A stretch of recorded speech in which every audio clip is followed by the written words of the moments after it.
કે પ્રશાસન દ્વારા ડિમોલેશન કરવામાં આવ્યું છે. એ લોકો મૂળ ગામના લોકો છે, એમની પોતાના સાતબાર પણ નીકળે છે અને એ લોકો છે જેમની જમીનો નર્મદા પરિયોજનામાં ગઈ છે, સ્ટેચ્યુ ઓફ યુનિટીમાં ગઈ છે, વિયર ડેમમાં ગઈ છે, અહીંના સરકારી ભવનો, આવાસો, બધા જ પ્રોજેક્ટોમાં એમની જમીનો ગઈ છે.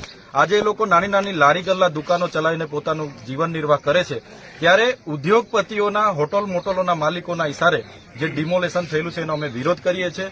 આજે અમે આવેદનપત્ર આપવા માટે જઈ રહેલા છે, પણ આઈપીએસ લોકેશ યાદવજી, એમના ડીવાયએસપી શર્માજી અને તમામ પોલીસ ફોજે અમને ઝરવાણી ખાતે અટકાવેલા છે.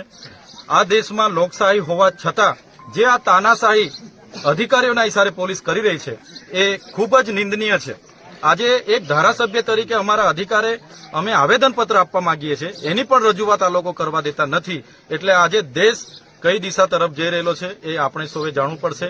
જો આ લોકોને ન્યાય નહીં મળશે, આવનારા દિવસોમાં અહીંયા સીએમના કે પીએમના તમામ કાર્યક્રમોનો અમે બહિષ્કાર કરીશું. વિશ્વ આદિવાસી દિવસ પણ અહીંયા ઉજવાશે, વિશ્વ અધિકાર દિવસ પણ આવનારા દિવસોમાં ઉજવાશે. તમામ રચનાત્મક કાર્યક્રમો જો આ લોકોને ન્યાય નહીં મળશે તો અમારા ચાલુ રહેશે. શું કહે છે પોલીસ? પોલીસ અમને અહીંથી જવા નથી દેતી. અમારા તમામ આગેવાનોના ઘરે રાત્રેથી પોલીસ મૂકી દેવા, મારા ઘરે પણ 10 થી 15 પોલીસ મૂકવામાં આવી છે.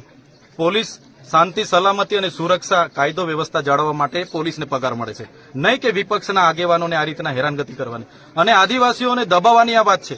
જ્યારે વિકાસના નામે આદિવાસીનો ભોગ લેવાય છે ત્યારે અમને દુઃખ થાય છે. અને આજે આદિવાસી વિસ્તારમાં નર્મદાનું પાણી નથી, શિક્ષકો નથી, શાળા નથી, આંગણવાડીઓ નથી, રોજગાર નથી, ડોક્ટરો નથી, સાધનો નથી, રોડ રસ્તા નથી. કેમ એના માટે કોઈ બોલતું નથી? કેમ એના માટે પ્રશાસન કામ નથી કરતું? એટલે આદિવાસીઓનો માત્ર જમીનો, જળ જંગલ, જમીન છીનવવાનું આ ષડયંત્ર છે, એની સામે અમે લડવાના છે.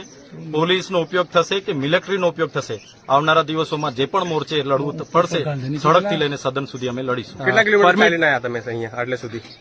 અમે ડેડિયાપાડાથી ઝરવાણીના રોડ પર આવ્યા અને આગળ અમને અટકાવવામાં આવ્યા, એટલે અમે ત્યાંથી પગદંડી અહીંયા ચાલીને આવ્યા છે. અહીંયા પણ અમને અટકાવવામાં આવ્યા છે. અમારી સાથે ટીંગાટોળી કરવાની પ્રયાસ હતો. પોલીસને અમે રિસ્પેક્ટ કરીએ છીએ, એમનો કાયદો વ્યવસ્થા એ લોકો જાળવે અને અમે અમારી રજૂઆત કરવા જઈએ, એ જ અમારી માંગણી છે. પણ પોલીસ આજે પણ ટાઈમ પાસ કરે છે. હમણાં પણ 2 કલાકથી જોઈએ છે. અમે તો અહીંયા જ રહેવાના છે. આવેદન આપ્યા વગર અમે જવાના નથી. પરમિશનની વાત કરીએ તો પરમિશન માટે શું કીધું છે પોલીસે? આવેદનપત્ર આપવા માટે આ લોકશાહીમાં પરવાનગીની જરૂર જ નથી રહેતી, છતાં પોલીસના કહેવાથી અમે પરવાનગી પણ માંગી.